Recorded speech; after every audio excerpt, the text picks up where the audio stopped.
What is the difference principle in theories of justice? Imagine a society where everyone gets a fair shot, but some people start with more advantages than others. How should we decide if those inequalities are okay? That's where the difference principle comes in. It's a part of John Rawls's idea of justice, which looks at how social and economic differences should be handled fairly. The principle says that inequalities are acceptable only if they help the people who are worst off the most.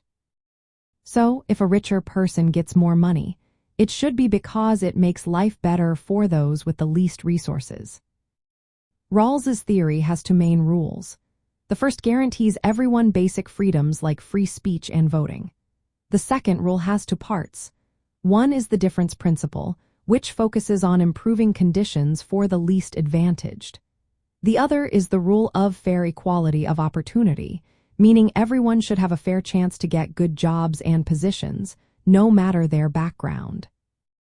These rules are ordered so that the basic freedoms come first, and only after that do we consider the other rules, including the difference principle.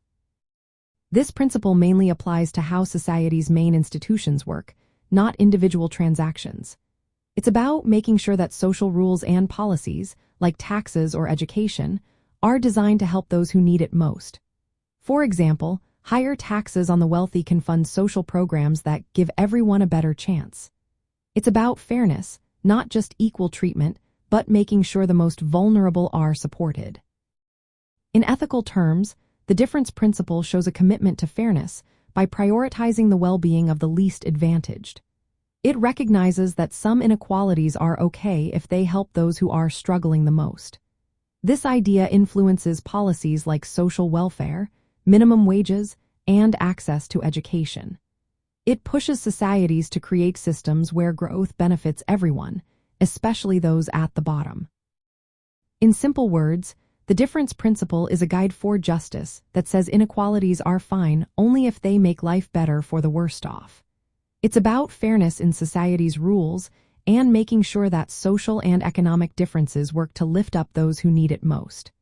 That way, justice isn't just about everyone being equal, but about making sure no one is left behind.